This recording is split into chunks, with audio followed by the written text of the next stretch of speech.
Thank you, the members of the Fourth Estate. Today we are in Mombasa, Committee on Youth Affairs, Sports and the Arts.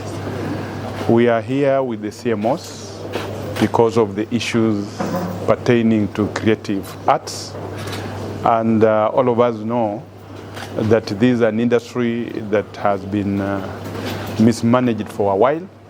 And as a committee, we will want to streamline and see that the people who are doing the creatives, the musicians, actually reap from where they are investing.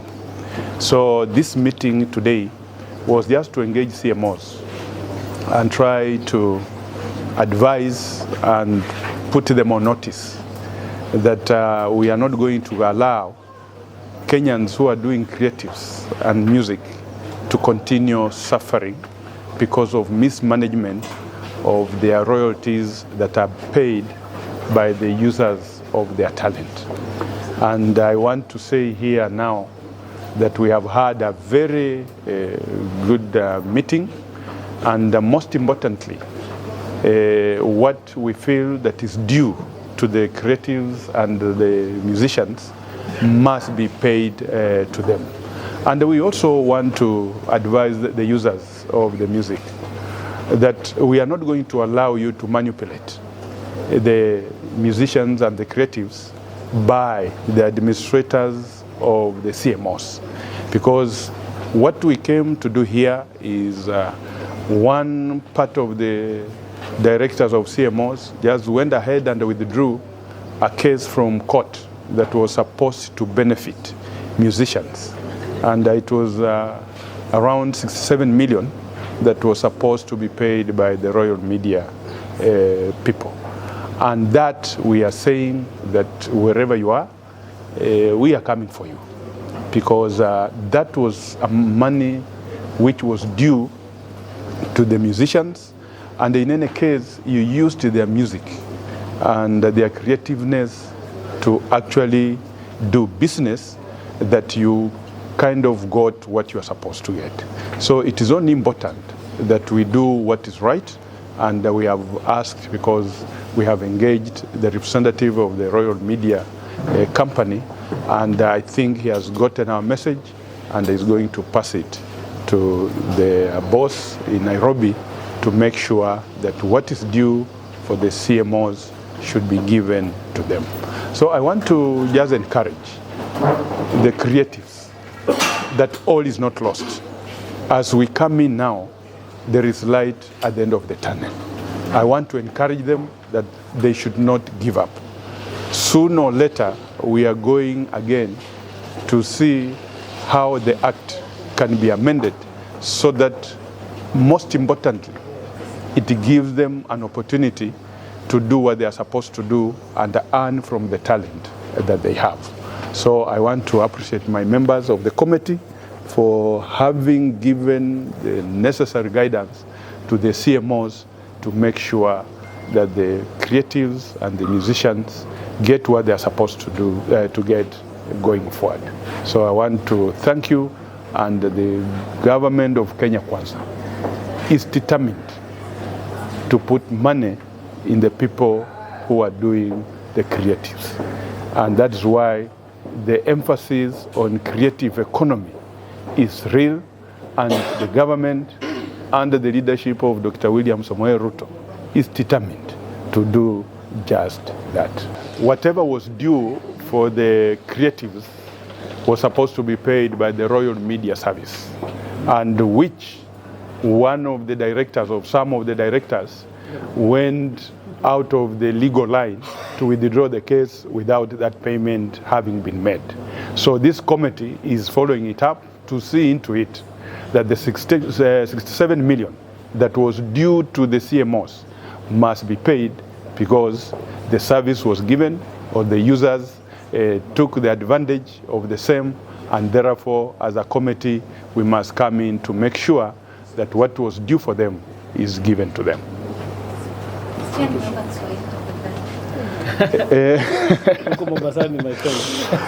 Asante sana wanahabari, tulikuwa hapa kushughulikia mambo ya talanta kwa ajili ya waigizaji na pia wanamuziki, kwamba vitengo ambazo zinasimamia hiyo sehemu zimenyanyaza sana wanamuziki, na kwa hivyo sisi kama kamati ambayo tunasimamia michezo na pia miigizo katika bunge tumekuja hapa kuambia kwamba siku za kunyanyaza wanamuziki na waigizaji zimekwisha.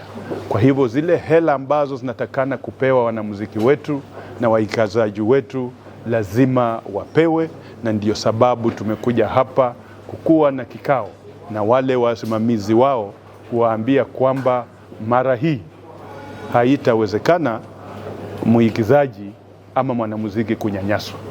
Ile pesa ambayo anatakana kulipwa ni lazima alipwe, na haswa wale ambao walikuwa wameenda kutoa kesi kotini, watu wa Royal Media Services labda walifanya ukarabati, na hao wangwana madirectors ambao walienda kutoa hiyo kesi kotini wajue chuma chao kiko motoni.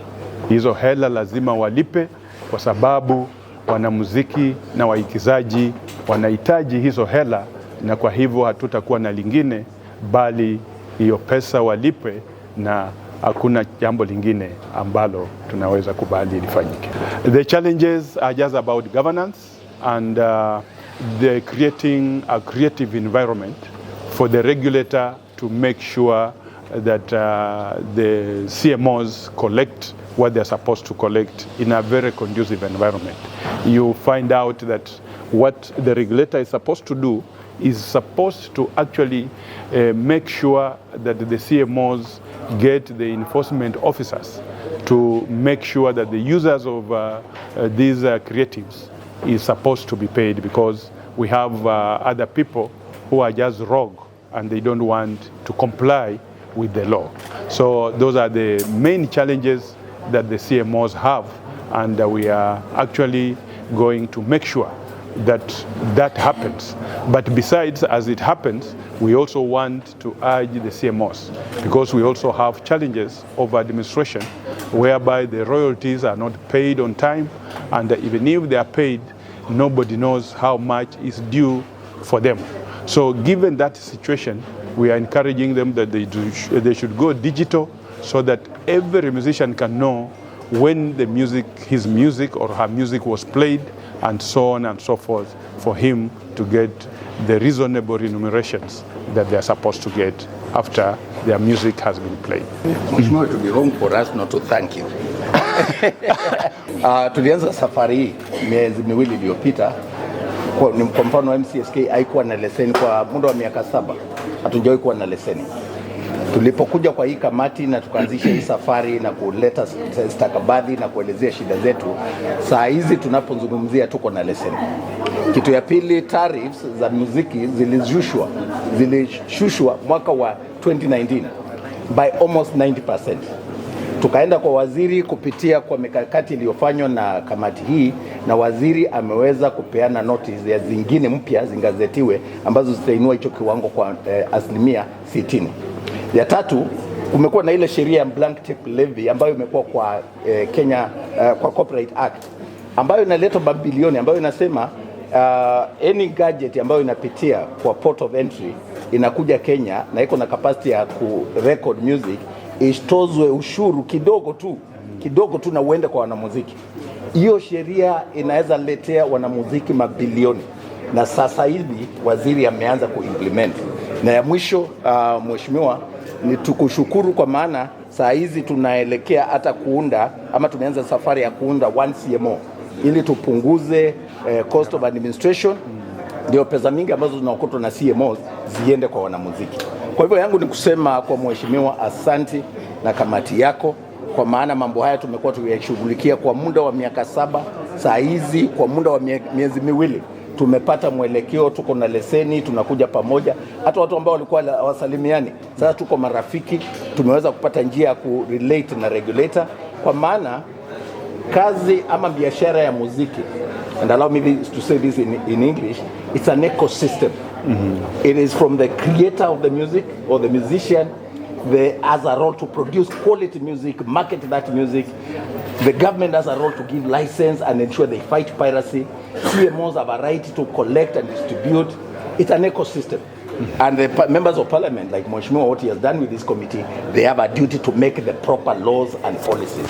Now bringing that ecosystem together is the game changer. And that's why I want to thank you, Mheshimiwa. Hiyo ndio imebadilisha mambo haya tukafika mahali tuko. Tunasema asanti, hongera na kamati yako. Tunawahakikishia wanamuziki that there is light at the end of the tunnel. We are turning around this page and the suffering of musicians is coming to an end. We have been elevated. This conversation have gone through the ministry all the way to State House. You saw on Friday, musicians were in State House for the first time and CMOs were there. I think it's a new beginning, it's a new dawn, and we appreciate what the committee has done, and we thank you, Mheshimiwa, for leading us so well so far. Acha nimshukuru pia. Mheshimiwa, labda kugusia kidogo, umesikia kwenye presentation ukitaja kitu kama an online portal where each and every musician can confirm. Yes, na Mheshimiwa ameinguzia ni system mpya ambayo tunataka hiyo system iwe badala ya wanamuziki wawe wanalalamika walipwa hela kidogo, tuweze kuleta system ambayo hata mtu mwenyewe anaona kwa simu muziki yake inaendelea aje. Na iko hiyo system tumekuwa tukiitisha kwa muda wa miaka mitatu, lakini WIPO inasema lazima iitishwe na serikali. Waziri akaandika barua wiki jana na hiyo barua imeenda kwa WIPO. Tunatarajia ikija wanamuziki watakuwa wanalalamika, kwa maana utaona muziki wako umeuza kiwango gani. Wengine wanaolalamika muziki wao unauza tu kwa bedroom haujulikani, lakini unaona anateta kwa maana hatuna evidence ya kusema hauuzi. Lazima tuwe na system digital kuonyesha kwamba huu ndio muziki wako. Radio, Royal Services, NTV, whatever, tunaonesha umechezwa namna hii, pesa yako ni hii. So that's the transparency and the efficiency that we want to introduce to the CMOs. Wacha nipatiane shukrani, usiende. Mimi ningependa kusema shukrani kubwa. Kwa majina najulikana kama Rafton Mr. Iggy. Mimi ni msanii wa nyimbo za Injili hapa Kenya. Ningependa kupea kamati hii shukrani kubwa ikiongozwa na Mheshimiwa Honorable Dan Wanyama. Tunasema tumeona kwamba the 3 CMOs they've actually been brought on the same table.